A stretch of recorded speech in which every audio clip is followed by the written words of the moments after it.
ನೀವು ನೋಡ್ತಾ ಇದ್ದೀರಾ ಕರ್ನಾಟಕ ಬೀಟ್ ನ್ಯೂಸ್.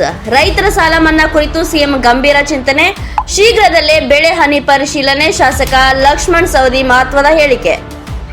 ಮುಂಗಾರು ಮಳೆ ಕೈಕೊಟ್ಟಿರುವ ಹಿನ್ನೆಲೆಯಲ್ಲಿ ಕಂಗೆಟ್ಟಿರುವ ರೈತರು ಸಾಲ ಮನ್ನಾಗೆ ಆಗ್ರಹಿಸುತ್ತಿದ್ದು, ಇನ್ನು ಈ ಕುರಿತು ಮುಖ್ಯಮಂತ್ರಿಗಳು ಗಂಭೀರವಾಗಿ ಪರಿಶೀಲನೆಯನ್ನ ನಡೆಸುತ್ತಿದ್ದಾರೆ. ಬೆಳಗಾವಿ ವಿಭಾಗದ ಪರಿಶೀಲನಾ ಸಭೆಯಲ್ಲಿ ಬೆಳೆ ಹಾನಿ ಕುರಿತು ಕೂಲಂಕುಷವಾಗಿ ಚರ್ಚಿಸಿ ಮುಂದಿನ ನಿರ್ಧಾರ ಕೈಗೊಳ್ಳಲಾಗುವುದು ಎಂದು ಶಾಸಕ ಲಕ್ಷ್ಮಣ್ ಸವದಿ ಮಹತ್ವದ ಹೇಳಿಕೆಯೊಂದನ್ನು ನೀಡಿದರು. ಅವರು ತಾಲೂಕಿನ ಹಳ್ಳ್ಯಾಳ ಗ್ರಾಮದ ಹತ್ತಿರ ಇರುವ ಜಾಕ್ವೆಲ್ ಪ್ರಾರಂಭಕ್ಕೆ ಚಾಲನೆ ನೀಡಿ ಮಾತನಾಡಿ, ಮಳೆ ಕೊರತೆಯಿಂದಾಗಿ ಮುಂಗಾರು ಬೆಳೆಗಳಿಗೆ ಹೊಡೆತ ಬೀಳುವ ಆತಂಕ ಎದುರಾಗಿದ್ದು ರೈತರು ತೀವ್ರ ಸಂಕಷ್ಟದಲ್ಲಿದ್ದಾರೆ. ಹೀಗಾಗಿ ಸಾಲ ಮನ್ನಾ ಮಾಡುವಂತೆ ಸರ್ಕಾರದ ಮೇಲೆ ಒತ್ತಾಯ ಕೇಳಿ ಬರುತ್ತಿದೆ. ಈ ಬಗ್ಗೆ ಗುಲ್ಬರ್ಗದಲ್ಲಿ ಪ್ರತಿಕ್ರಿಯಿಸಿರುವ ಮುಖ್ಯಮಂತ್ರಿಗಳು ಸಾಲ ಮನ್ನಾ ಕುರಿತು ಪರಿಶೀಲಿಸುವುದಾಗಿ ತಿಳಿಸಿದ್ದಾರೆ. ಇನ್ನು ನಾಳೆ ಬೆಳಗ್ಗೆ 10:30ಕ್ಕೆ ಬೆಳಗಾವಿ ವಿಭಾಗದ ಮಟ್ಟದ ಪರಿಶೀಲನಾ ಸಭೆ ನಡೆಯಲಿದ್ದು, ಯಾವ ಪ್ರಮಾಣದಲ್ಲಿ ಬೆಳೆ ಹಾನಿಯಾಗಿದೆ ಎಂಬುದರ ಬಗ್ಗೆ ನಿಖರ ಮಾಹಿತಿಯನ್ನು ಪಡೆದು ಸರ್ಕಾರ ಸೂಕ್ತ ಕ್ರಮ ಕೈಗೊಳ್ಳಲಿದೆ ಎಂದು ಶಾಸಕರು ಸ್ಪಷ್ಟಪಡಿಸಿದರು. ಇನ್ನು ಮಹಾರಾಷ್ಟ್ರದ ಕೃಷ್ಣಾ ಜಲಾನಯನ ಪ್ರದೇಶದಲ್ಲಿ ಮಳೆಯಾಗದ ಕಾರಣ ನದಿಗೆ ನೀರು ಹರಿದು ಬರುವುದು ಕೂಡ ತಡವಾಗಿದೆ. ಇದರಿಂದಾಗಿ ಹಳ್ಳ್ಯಾಳ ಏತ ನೀರಾವರಿ ಯೋಜನೆಯನ್ನ ಸುಮಾರು 38 ದಿನಗಳ ವಿಳಂಬವಾಗಿ ಆರಂಭಿಸಲಾಗಿದೆ.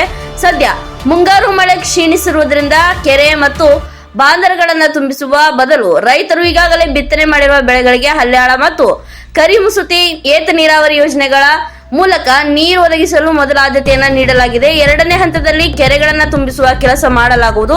ಇದಕ್ಕೆ ರೈತರು ಸಹಕರಿಸಬೇಕು ಎಂದು ಅವರು ಮನವಿಯನ್ನ ಕೂಡ ಮಾಡಿದರು.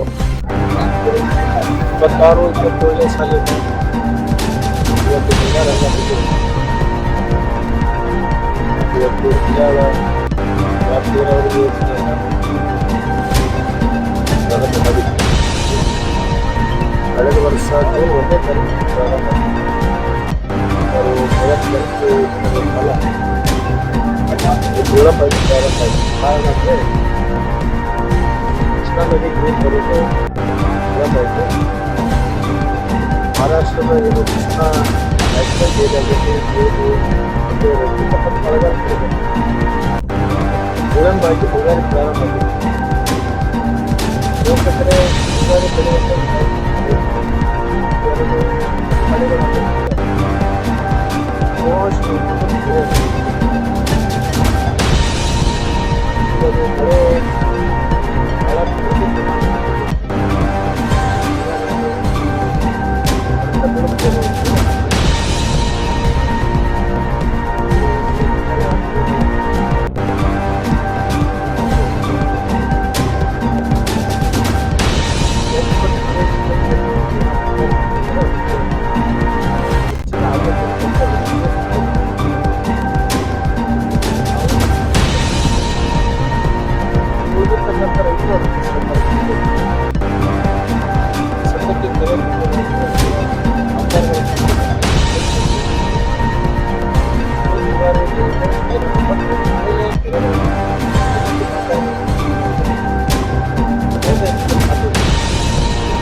ಕಾಲುವೆಗಳ ಹೂಳೆತ್ತುವ ಕಾಮಗಾರಿ ವಿಳಂಬದ ಬಗ್ಗೆ ಪ್ರತಿಕ್ರಿಯಿಸಿದ ಅವರು, ನೀರು ಹರಿಯಲು ಎಲ್ಲೆಲ್ಲಿ ತೊಂದರೆ ಇತ್ತು ಆ ಭಾಗದಲ್ಲಿ ಈಗಾಗಲೇ ಕಾಲುವೆಗಳನ್ನು ಕ್ಲಿಯರ್ ಮಾಡಿಕೊಳ್ಳಲಾಗಿದೆ.